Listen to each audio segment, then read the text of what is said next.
Hi friends, പുതിയൊരു വീഡിയോയിലേക്ക് എല്ലാവർക്കും സ്വാഗതം. ഭാനു അമ്മയും സ്വപ്നയും ഗിരിയും കൂടി സംസാരിക്കുകയാണ്. ആ സമയത്ത് സ്വപ്ന ഗിരിയോട് പറയുന്നുണ്ട്, വെല്ലുവിളി പോലെ തന്നെ പറയുന്നുണ്ട്, ഞാൻ ഗോപാൽജിയുടെ വീട്ടിലെ മരുമകളായിട്ട് തന്നെ ഞാൻ ചെല്ലും.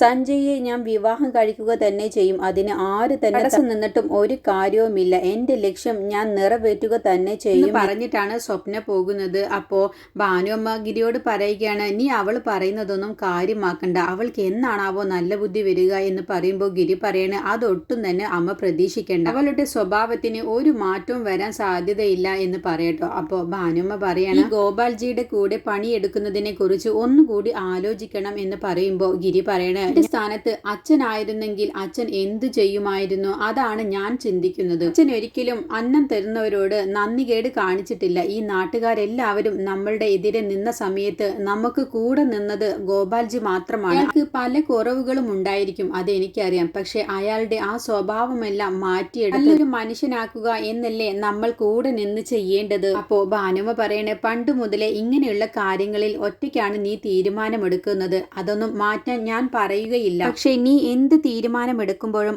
ആദ്യം നീ നിന്റെ കുടുംബത്തെ കുറിച്ച് ചിന്തിക്കണം. എന്റെ അച്ഛൻ ജോലിയോട് കൂറുള്ള മനുഷ്യനായിരുന്നു. പക്ഷേ ജോലിയോടുള്ള ആത്മാർത്ഥത കാരണം കുടുംബം നോക്കാൻ അദ്ദേഹം മറന്നു. അതുകൊണ്ടാണ് നമുക്ക് ഇങ്ങനെ ഒരു അവസ്ഥ വന്നത്. അതുപോലെ നിന്റെ കുടുംബ ജീവിതത്തിൽ ഒരിക്കലും അങ്ങനെ ഒരു അവസ്ഥ വരരുത്. മഞ്ജുവിനും കുഞ്ഞിനും നമുക്കുണ്ടായ പോലത്തെ അവസ്ഥ ഒരിക്കലും വരരുത്. അതുകൊണ്ട് മോനെ നീ സൂക്ഷിക്കണം എന്ന് പറഞ്ഞ് ഉപദേശിച്ച ശേഷമാണ് ഭാനുമ്മ അവിടെ നിന്നും പോകുന്നത്. അത് കേൾക്കുന്ന സമയത്ത് ഗിരി പെട്ടെന്നൊന്നും ഷോക്കായി പോവുകയാണ്. പിന്നീട് ഗിരി റൂമിലെത്തിയ ശേഷം അവിടെ മഞ്ജുവിനെ നോക്കുകയുണ്ട്. അപ്പൊ മഞ്ജു ബാത്റൂമിലാണെന്ന് കാണുന്ന സമയത്ത് ഗിരി മഞ്ജു കാണാതിരിക്കാൻ വേണ്ടി പ്രഗ്നൻസി ബുക്ക് വാങ്ങിച്ചു കൊണ്ടുവന്നിട്ടുണ്ടാവും കേട്ടോ. ഗൗരിയമ്മ പറഞ്ഞതുപോലെ തന്നെ അങ്ങനെ അത് ഇരുന്ന് വായിക്കുകയാണ്. അപ്പോൾ അതിൽ ഗ്യാസിന്റെ പ്രശ്നത്തിനെ കുറിച്ച് പറയുമ്പോൾ അതിന് മഞ്ജുവിന് ഗ്യാസ് ഒന്നും ഇല്ലല്ലോ എന്ന് മനസ്സിൽ ചിന്തിക്കാൻ കേട്ടോ. എന്നാലും വേണ്ടില്ല, ഒന്ന് വായിച്ചു നോക്കാമെന്ന് പറഞ്ഞ് അത് വായിക്കാൻ വേണ്ടി നിൽക്കുന്ന ആ സമയത്താണ് മഞ്ജു ബാത്റൂമിൽ നിന്നും പുറത്തേക്ക് വരുന്നത്. അപ്പോൾ മഞ്ജു വരികയാണെന്ന് കാണുമ്പോൾ പെട്ടെന്ന് തന്നെ ആ പ്രഗ്നൻസി ബുക്ക് അങ്ങ് എടുത്തു വെക്കുകയാണ് കേട്ടോ. ഗിരി ഒളിപ്പിച്ച് വെക്കുകയാണ്. എന്നിട്ട് മഞ്ജു ഒരു മൈൻഡും ചെയ്യാതെ അവിടെ നിന്നും പോവുകയാണ് കേട്ടോ. അപ്പോൾ ഗിരി, മഞ്ജു, ഞാൻ നിന്നോട് ചെയ്തതിന് എനിക്ക് നല്ല കുറ്റബോധമുണ്ട്. അതിന് ഞാൻ എന്ത് പ്രായശ്ചിത്തമാണ് ഞാൻ ചെയ്യേണ്ടത്? നീ എന്ത് പറഞ്ഞാലും ഞാനത് ചെയ്തോളാം എന്ന് പറയുമ്പോൾ മഞ്ജു പറയാണ്, എങ്കിൽ ഞാൻ പറയുന്നതെല്ലാം ഗിരിയേട്ടൻ കേൾക്കുമെങ്കിൽ ആ ഗോപാൽജിയുമായിട്ടുള്ള എല്ലാ അടുപ്പവും നിർത്തണം. അതിന് പറ്റുമോ എന്ന് ചോദിക്കും. ഗിരി പറയാണ്, അതിനെക്കുറിച്ച് സംസാരിക്കാൻ എനിക്ക് താല്പര്യമില്ല. നീ എന്തിനാ വെറുതെ ഗോപാൽജിയെ കുറിച്ച് സംസാരിക്കുന്നത്? അതുമായി പറഞ്ഞ് നമുക്ക് രണ്ടുപേർക്കും ഇടയിൽ തർക്കമുണ്ടാക്കാനൊന്നും എനിക്ക് താല്പര്യമില്ല. ഈ ഒരു വിഷയം സംസാരിക്കുമ്പോൾ എന്തിനാണ് ഗിരിയേട്ടൻ ഒഴിഞ്ഞു മാറുന്നത്? അതിനെക്കുറിച്ച് സംസാരിക്കുമ്പോൾ തർക്കമുണ്ടായി കഴിഞ്ഞാൽ ഗിരിയേട്ടൻ ഉറപ്പായും തോറ്റുപോകും എന്ന് കരുതിയിട്ടല്ലേ? അങ്ങനെയുള്ള ആൾക്ക് വേണ്ടിയിട്ട് എന്തിനാണ് ഗിരിയേട്ടൻ എപ്പോഴും ഇങ്ങനെ സംസാരിക്കുന്നത്? ഈ ഭാഗത്ത് ന്യായമുണ്ടെന്നുള്ളത് ഉറപ്പുള്ളത് കൊണ്ടാണ് ഞാൻ തന്നെ ജയിക്കുമെന്ന് ഗിരിയേട്ടനെ തന്നെ ഉറപ്പുള്ളത് എന്ന് പറയട്ടോ. എൻ്റെ അച്ഛനെ കൊന്ന ആളാണ് ആ ഗോപാലൻ എന്ന് പറയുമ്പോൾ ഗിരിക്കങ്ങ് ദേഷ്യം വരികയാണ്. എന്നിട്ട് ഗിരി പറയുകയാണ്, അദ്ദേഹമാണ് നിന്റെ അച്ഛനെ കൊന്നതിന് എന്നുള്ളതിന് വല്ല തെളിവുമുണ്ട്. ഇങ്ങനെ തെളിവില്ലാതെ നീ ഇങ്ങനെ വെറുതെ സംശയത്തിന്റെ പേരിൽ പറയുന്നത് ശരിയാണോ എന്ന് ചോദിക്കുമ്പോൾ മഞ്ജു പറയണേ, എൻ്റെ അനിയത്തിയുടെ കല്യാണമാണ് നടക്കാൻ പോകുന്നത്. അയാൾ എൻ്റെ അച്ഛനില്ലായിരുന്നെങ്കിൽ എൻ്റെ മഹിമയുടെ കല്യാണത്തിന് എൻ്റെ അച്ഛനുണ്ടായിരുന്നു എന്ന് വിഷമത്തോട് കൂടിയിട്ട് മഞ്ജു പറയട്ടോ. അത് കേൾക്കുന്ന സമയത്ത് ഗിരി പെട്ടെന്ന് ആ സംഭവത്തെക്കുറിച്ച് ആലോചിക്കുകയാണ്. മാധവനെ കൊന്ന ശേഷം വഴിയോരത്ത് അവർ രണ്ടുപേരും കൂടി ഉപേക്ഷിച്ച് കളയുന്ന അതിനെക്കുറിച്ച് സങ്കടപ്പെട്ട് ഗിരി ആലോചിക്കുകയാണ്. ആ ദുഷ്ടൻ എൻ്റെ അച്ഛനെ കൊന്നു കളഞ്ഞില്ലായിരുന്നെങ്കിൽ എൻ്റെ മഹിമയുടെ കല്യാണം കാണാനുള്ള ഭാഗ്യം എൻ്റെ അച്ഛനുണ്ടായിരുന്നു. എനിക്ക് ഉറപ്പുണ്ട്. എൻ്റെ കയ്യിലില്ലെങ്കിലും അയാൾ തന്നെയാണ് എൻ്റെ അച്ഛനെ കൊന്ന് അത് ആക്സിഡന്റ് ആണെന്ന് വരുത്തി തീർത്തത് എന്ന് മഞ്ജു കരഞ്ഞുകൊണ്ട് പറയുകയാണ്. ആ സമയത്ത് ഗിരി പെട്ടെന്ന് അങ്ങ് ഞെട്ടിപ്പോവുകയാണ് കേട്ടോ. മഞ്ജു എത്ര കൃത്യമായിട്ടാണ് ഇത് പറയുന്നത് എന്നുള്ള ഭാവത്തിൽ. ഞാനിങ്ങനെ ഉറച്ചു വിശ്വസിക്കുന്ന സമയത്ത് ആ ദുഷ്ടന് വേണ്ടി എൻ്റെ ഭർത്താവ് അയാൾക്ക് വേണ്ടി ജോലി ചെയ്യുമ്പോൾ എൻ്റെ മനസ്സ് എത്രമാത്രം വേദനിക്കുന്നുണ്ട് എന്ന് ഗിരിയേട്ടനൊന്ന് ചിന്തിച്ച് നോക്കിയിട്ടുണ്ടോ എന്ന് ചോദിക്കാട്ടോ. ആ സമയത്ത് ഗിരി പറയണേ, അങ്ങനെയാണെങ്കിൽ എൻ്റെ അച്ഛനെ കൊന്നത് പോലീസുകാരാണെന്നുള്ളത് ഞാൻ വിശ്വസിക്കുന്നു.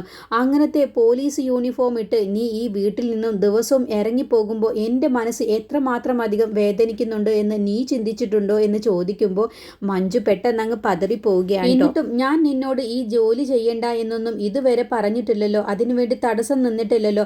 പിന്നെ എന്തിനാണ് ഞാൻ ഗോപാലന് വേണ്ടി പണിയെടുക്കുന്ന സമയത്ത് നീ ഇങ്ങനെ തടസ്സം പറയുന്നത്? ഇത്രയും കാലമായിട്ടും ഗിരിയേട്ടൻ എന്നെ കാണുന്നത് ശത്രുപക്ഷത്ത് തന്നെയാണല്ലേ? ഞാൻ ഇപ്പോഴും ഗിരിയേട്ടൻ്റെ അച്ഛനെ കൊന്ന വർഗത്തിൽപ്പെട്ട ആളായിട്ട് തന്നെയാണ് എപ്പോഴും എന്നെ ഗിരിയേട്ടൻ ഇനി കാണുകയുള്ളൂ എന്ന് പറഞ്ഞ് മഞ്ജു ഇറങ്ങി പോവുകയാണ് കേട്ടോ. അപ്പോൾ ഗിരിക്ക് വീണ്ടും മഞ്ജു അങ്ങനെ പറഞ്ഞു പോകുന്ന സമയത്ത് നന്നായിട്ട് തന്നെ വിഷമിക്കുകയാണ്. എൻ്റെയും മഞ്ജുവിൻ്റെയും ജീവിതത്തിൽ വിള്ളൽ വീഴുക തന്നെയാണല്ലോ ചെയ്യുന്നത്. ഞങ്ങൾ എത്ര നല്ലതുപോലെ സംസാരിക്കാൻ ശ്രമിച്ചാലും ഇനിയും മഞ്ജുവും ഞാനും തമ്മിൽ വഴക്ക് വരികയാണല്ലോ എന്നൊക്കെയാണ് കേട്ടോ ഗിരി ആ സമയത്ത് വിഷമത്തോടു കൂടി ചിന്തിക്കുന്നത്. പിറ്റേ ദിവസം രാവിലെ ആകുന്ന സമയത്ത് മുകുന്ദൻ മഹിമയെ കാണാൻ വേണ്ടി വരികയാണ് കേട്ടോ. അപ്പോൾ ഭാനു അമ്മ ചെടിയൊക്കെ നനച്ചുകൊണ്ടിരിക്കാവും. അപ്പോൾ മുകുന്ദൻ നീ ഗിരിയെ കാണാൻ വേണ്ടി വന്നതാണോ? ഗിരിയെ പോയല്ലോ, നിനക്കൊന്ന് ഫോൺ വിളിച്ച് വരാമായിരുന്നില്ലേ എന്ന് ചോദിക്കാട്ടോ. അല്ല, ഞാൻ മഹിമയെ കാണാൻ വേണ്ടി വന്നതാണ് എന്ന് പറയുമ്പോൾ അത് ശരി എന്നും പറഞ്ഞ് പുഞ്ചിരിച്ചോണ്ട് ഭാനുമ്മ അവിടെ നിന്ന് പോവുകയാണ് കേട്ടോ. അപ്പോഴത്തേക്കും മഹിമ അവിടേക്ക് വരികയാണ്. അങ്ങനെ മഹിമ ചോദിക്കുകയാണ്, എന്താ വക്കീലെ എന്ന് ചോദിക്കുമ്പോൾ ഇന്നലെ നമ്മൾ തമ്മിൽ അങ്ങോട്ടും ഇങ്ങോട്ടും പരസ്പരം തർക്കിച്ചതിനെ കുറിച്ച് ചോദ്യം ചെയ്യാനാണോ എന്ന് ചോദിക്കാട്ടോ.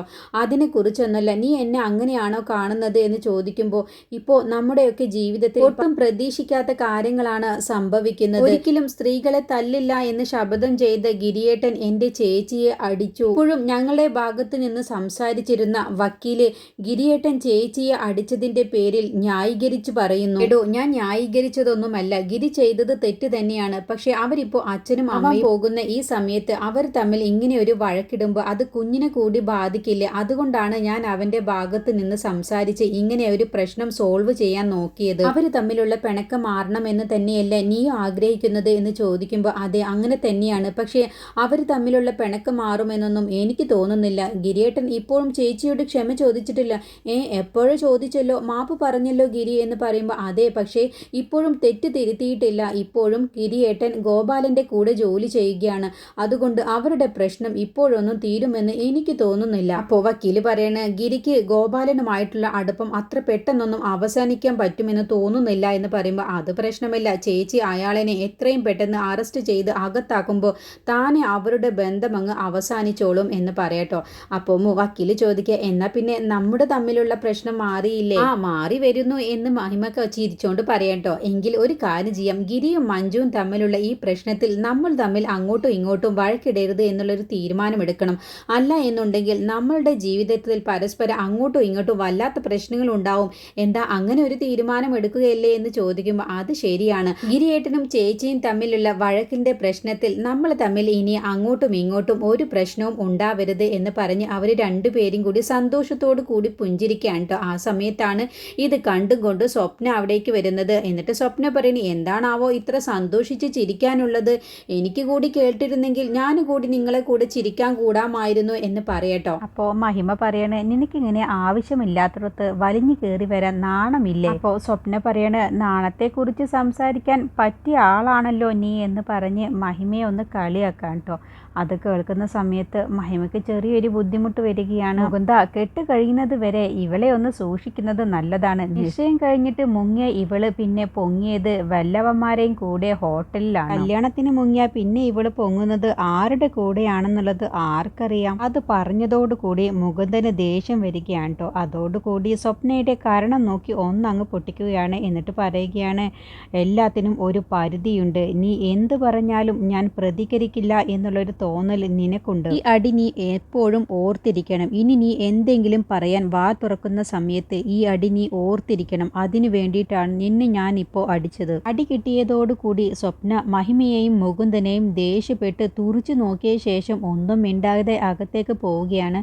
അങ്ങനെ മുകുന്ദൻ മഹിമയോട് പറയുകയാണ്, അവൾക്ക് ആ അടിക്ക് അർഹതയുണ്ട്. ഒരുപാട് കാലമായി അവളുടെ ഉപദ്രവം ഞാൻ സഹിക്കുന്നു. അതിന്റെ ദേഷ്യമെല്ലാം ഒരുമിച്ച് പുറത്തു വന്നപ്പോൾ അറിയാതെ അങ്ങ് അടിച്ചു പോയതാണ് എന്ന് പറയട്ടോ. അപ്പോൾ മഹിമ പറയണം, എന്നോട് എന്തെങ്കിലും ദേഷ്യം തോന്നുകയാണ് അപ്പം തന്നെ എന്നോട് പറഞ്ഞാൽ മതി, അല്ലാതെ എല്ലാം കൂടി മനസ്സിലിട്ട് ഇതുപോലെ എന്നോട് പ്രതികരിക്കരുത് എന്ന് പറയുമ്പോൾ മുകുന്ദൻ അങ്ങ് ഞെട്ടിപ്പോവുകയാണ്. എന്നിട്ട് പുഞ്ചിരിച്ചുകൊണ്ട് പറയുകയാണ്, ചേച്ചി ഞാൻ നിന്നോടൊക്കെ അങ്ങനെ പ്രതികരിക്കൂ?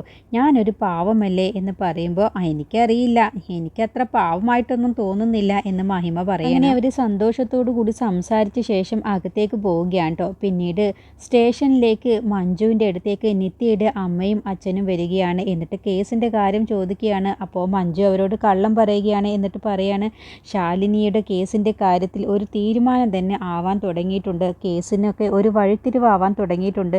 ശാലിനിക്കെതിരെയുള്ള കുറച്ചുകൂടി തെളിവുകൾ കിട്ടിക്കഴിഞ്ഞാൽ നിത്യയെ ആക്സിഡൻ്റ് ആക്കിയതും നിത്യയെ ഇല്ലാതാക്കിയതും ശാലിനി ശാലിനിയാണെന്നുള്ളത് നമുക്ക് നിയമത്തിൻ്റെ മുന്നിൽ കൊണ്ടുവരാം എന്ന് പറയട്ടെ. അപ്പോൾ ഇത് കേട്ടും കൊണ്ട് ഫ്രാൻസിസ് സാർ അവിടേക്ക് വരികയാണ്. എന്നിട്ട് പറയുകയാണ്, എന്തിനാ മഞ്ജു ഈ പാവങ്ങളോട് ഇങ്ങനെ കള്ളം പറയുന്നത്?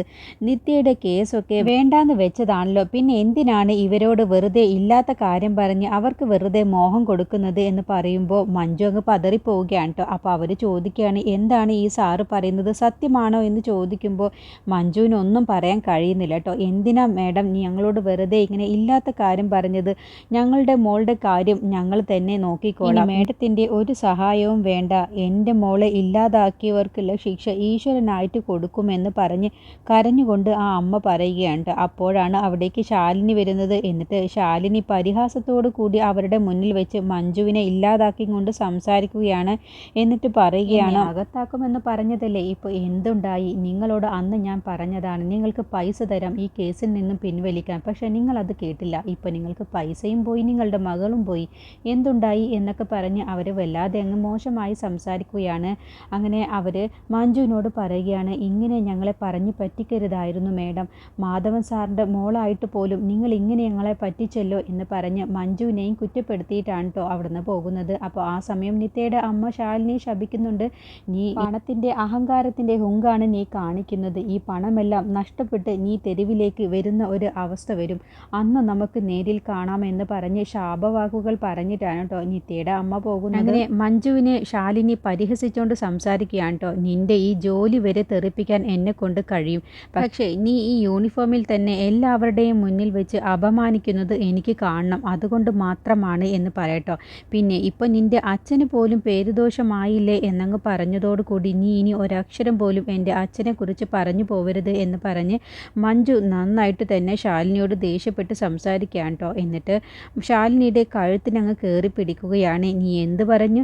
നീ എൻ്റെ ജോലി തെറിപ്പിച്ച് കളയുമെന്നോ? എനിക്ക് ഈ ജോലി ഉള്ളത് കൊണ്ട് മാത്രമാണ് ഞാൻ നിന്നെ വെറുതെ വിടുന്നത്, ഈ ജോലി എനിക്ക് ഇല്ല എന്നുണ്ടെങ്കിൽ, ഈ യൂണിഫോം എൻ്റെ ദേഹത്ത് ഇല്ലായിരുന്നെങ്കിൽ നിന്നെ ഞാൻ ഇപ്പോൾ പച്ചക്ക് കത്തിച്ചേനെ, നടു റോട്ടിൽ വെച്ച് ഒരു പിഞ്ചു കുഞ്ഞിനെ കൊന്നതും പോരാ, നീ എന്നിട്ട് വീരവാദം മുഴക്കുന്നോടി എന്ന് പറഞ്ഞിട്ടാണ് ശാലിനിയുടെ കഴുത്ത് പിടിച്ച് അമർത്തുന്നത്. അങ്ങനെ ശാലിനിയോട് പറയുകയാണ്, ഇനി മേലിൽ ഈ പോലീസ് സ്റ്റേഷനിലേക്ക് നിന്റെ വീരവാദം മുഴക്കി നീ വെറുതെ ഷോ കാണിക്കാൻ ഇവിടേക്ക് വന്നേക്കരുത് എന്ന് പറഞ്ഞ് ഒരു താക്കീത് കൊടുത്ത ശേഷമാണ് ശാലിനിയെ അവിടെ നിന്നും പറഞ്ഞയക്കുന്നത് കേട്ടോ. അങ്ങനെ മഞ്ജുവിനെ തടയുന്നത് ഫ്രാൻസിസും അരവിന്ദാക്ഷൻ സാറും കൂടിയാണ്. മതി വിട്ടേക്ക് എന്ന് പറഞ്ഞ് അങ്ങനെ ശാലിനി ദേഷ്യപ്പെട്ട് അവിടെ നിന്നും പോവുകയാണ്. ഗിരിയും സഞ്ജയും ഗോപാൽജിയും കൂടി വീട്ടിലേക്ക് വരികയാണ് കേട്ടോ. എന്നിട്ട് സഞ്ജയോട് ഗോപാൽജി പറയുകയാണ്, കണ്ടില്ലേ ഇന്ന് ഇപ്പോൾ ഗിരി എങ്ങനെയാണ് പൈസ കിട്ടാനുള്ളവരുടെ കയ്യിൽ നിന്നും വാങ്ങിച്ചത് എന്ന്, ഇത് നീ പഠിച്ചു വെച്ചോ എന്നൊക്കെ പറഞ്ഞ് ഉപദേശിക്കുകയാണ് കേട്ടോ. അങ്ങനെ സഞ്ജയ് പോയി കഴിഞ്ഞ ശേഷം ഗിരി പറയുകയാണ്, മഞ്ജുവിൻ്റെ കാര്യം, മഞ്ജുവും ഞാനും ഇപ്പോഴും അവളുടെ അച്ഛൻ്റെ മരണത്തിൻ്റെ കാര്യവും പറഞ്ഞ് ചെറിയൊരു നീരസത്തിലാണ് എന്നൊക്കെ പറയുമ്പോൾ ഗോപാൽജി ഗിരിയുടെ മുന്നിൽ അങ്ങ് അഭിനയിക്കുകയാണ് കേട്ടോ. നിങ്ങൾ തമ്മിൽ ഒരിക്കലും പിണക്കത്തോടു കൂടി ജീവിക്കരുത്, അത് ഈ ഗോപാൽജിക്ക് ഒരിക്കലും സഹിക്കാൻ കഴിയില്ല, അതുകൊണ്ട് മഞ്ജുവിൻ്റെ അച്ഛനെ കൊന്നത് ഞാനാണെന്നുള്ളത് നിയമത്തിൻ്റെ മുന്നിൽ പറഞ്ഞോളാം, എനിക്കതിന് ഒരു മടിയുമില്ല എന്ന് പറയട്ടോ. അപ്പോൾ ഗിരി പറയണ, അത് വേണ്ട ഗോപാൽജി, എനിക്കറിയാം ഈ ഒരു പ്രശ്നം എങ്ങനെ പരിഹരിക്കണം എന്നുള്ളത്, ഗോപാൽജി ആരുടെ മുന്നിലും തല കുനിക്കുന്നത് എനിക്കത് ഇഷ്ടമല്ല എന്ന് പറയട്ടോ. അങ്ങനെ ഗോപാൽജി പറയാണ്, നിന്റെ അച്ഛനെ ഇല്ലാതാക്കിയത് മാധവനാണെന്നുള്ളത് അറിഞ്ഞത് കൊണ്ടാണ് എനിക്ക് പരിസരം മറന്ന് ആ സമയത്ത് മാധവനെ തീർക്കേണ്ടി വന്നത്, ഞാൻ ഏത് നിയമത്തിൻ്റെ മുന്നിൽ വേണമെങ്കിലും പറഞ്ഞോളാം, എനിക്കതിന് ഒരു മടിയുമില്ല, അന്ന് തന്നെ ഞാൻ പറയാൻ ഒരുങ്ങിയതായിരുന്നു, പക്ഷെ നീയാണത് തടുത്തത് എന്ന് പറയട്ടോ. അങ്ങനെ ഗിരി പറയണ, തൽക്കാലം ഇപ്പോൾ ഗോപാൽജി ആരോടും ഒന്നും പറയേണ്ട, ഈ പ്രശ്നം പരിഹരിക്കാൻ എനിക്കറിയാമെന്ന് പറഞ്ഞ് ഗിരി അവിടെ നിന്നും പോവുകയാണ്. അങ്ങനെ ഗോപാൽജി മനസ്സിൽ ഉദ്ദേശിച്ചതുപോലെ കാര്യങ്ങളൊക്കെ നടക്കുന്നുണ്ട് എന്നുള്ള സന്തോഷത്തിൽ അകത്തേക്ക് കയറുകയാണ്. അപ്പോഴാണ് ശാലിനി അവിടെ ദേഷ്യപ്പെട്ട് നിൽക്കുന്നത് കാണുന്നത്. അങ്ങനെ ശാലിനി പറയുകയാണ്, അച്ഛൻ എൻ്റെ കഴുത്തിലേക്കൊന്ന് നോക്ക് എന്ന് പറഞ്ഞ് കഴുത്ത് കാണിച്ചു കൊടുക്കാണ്ട്, ഇതെന്താ മോളെ ഒരു അടയാളം എന്ന് ചോദിക്കുമ്പോൾ, ഇത് ആ മഞ്ജു എന്നെ സ്റ്റേഷനിൽ വെച്ച് കഴുത്ത് അമർത്തിയതാണ് എന്ന് പറയുമ്പോൾ, അത് വിട്ടേക്ക് മോളെ എന്ന് പറയുമ്പോൾ, ഇങ്ങനെയല്ല എൻ്റെ അച്ഛൻ പ്രതികരിക്കാറ്, എൻ്റെ കഴുത്തിൽ ഇങ്ങനെ ഒരു മുറിവ് ആക്കിയ ആരാണെങ്കിലും അവരെ ഇല്ലാതാക്കിയതിൻ്റെ ശേഷമാണ് അച്ഛൻ എൻ്റെ മുന്നിൽ വന്ന് നിൽക്കാറുള്ളത്, ഇപ്പോൾ അച്ഛൻ അതെല്ലാം സഹിക്കുന്നത് ആ ഗിരിയെ പേടിച്ചിട്ടില്ലേ, മഞ്ജുവിനെ എന്തെങ്കിലും ചെയ്തു കഴിഞ്ഞാൽ ഗിരിയുടെ കയ്യിൽ നിന്നും കണക്കിന് കിട്ടും എന്നുള്ള പേടി കൊണ്ടല്ലേ ഡാഡി ഇതിലൊന്നും ഇടപെടാത്തത് എന്ന് പറയുമ്പോൾ, നീ പറഞ്ഞത് ശരി തന്നെയാണ്, എനിക്ക് ഗിരിയെ പേടി തന്നെയാണ്, പക്ഷെ എന്നും ഈ ഗോപാലൻ ഇതുപോലെയാവില്ല, എനിക്കും ഒരു അവസരം കിട്ടും, അന്ന് ഞാൻ എല്ലാത്തിനുമുള്ള കണക്ക് ഞാൻ തീർത്തിരിക്കും എന്ന് ശാലിനിയോട് പറയട്ടോ. അങ്ങനെ മഞ്ജുവിനും ഗിരിക്കുമുള്ളത് ഞാൻ കാത്തു വെച്ചിട്ടുണ്ട് എന്ന് ഗോപാലൻ ശാലിനിയോട് പറയുമ്പോൾ ഒരു ആശ്വാസമാവുകയാണ്. അടുത്ത എപ്പിസോഡിൽ മഞ്ജുവിന് പാരയായി ഇനി സ്റ്റേഷനിലേക്ക് വനിതാ ഓഫീസർ വരികയാണ് കേട്ടോ. ആ ഓഫീസർ ആണെങ്കിലോ ഗോപാൽജിയെ സഹായിക്കാൻ മനസ്സുള്ളവൾ തന്നെയായിരിക്കും. ഫ്രാൻസിസും വനിതാ ഓഫീസറും കൂടിയാണ് ഇനി മഞ്ജുവിനിട്ട് അടുത്ത പണികൾ കൊടുക്കാൻ ഒരുങ്ങുന്നത്. അങ്ങനെ മഞ്ജുവിനെ കണ്ട ഉടനെ തന്നെ ആ വനിതാ ഓഫീസർ പറയുകയാണ്, സർക്കാർ ജോലി കിട്ടിയതോടുകൂടി അവൾ വയറും വീർപ്പിച്ച് വന്നിരിക്കുന്നു എന്ന് പറഞ്ഞ് മഞ്ജുവിനോട് കുറച്ച് മോശമായിട്ട് തന്നെയാണ് കേട്ടോ വനിതാ ഓഫീസർ സംസാരിക്കുന്നത്. അങ്ങനെ ഗോപാൽജിയുടെ ആളായതുകൊണ്ട് തന്നെ ഫ്രാൻസിസും വനിതാ ഓഫീസറും കൂടി ഇനി മഞ്ജുവിനെ കുറച്ച് ബുദ്ധിമുട്ടിക്കാനുള്ള പരിപാടികളായിരിക്കും. പക്ഷേ ഗിരി ഇക്കാര്യമെല്ലാം അറിയുന്ന സമയത്ത് ഗിരിയുടെ ഒരു പ്രതികരണം ഇനി വരാനിരിക്കുന്നുണ്ട്. ഗിരിയുടെ ആ പ്രതികരണത്തിൽ ഇനി ഗോപാൽജിക്ക് താങ്ങാനാവാത്ത ഒരു അടി തന്നെയാണ് ഗിരി കൊടുക്കാൻ പോകുന്നത്.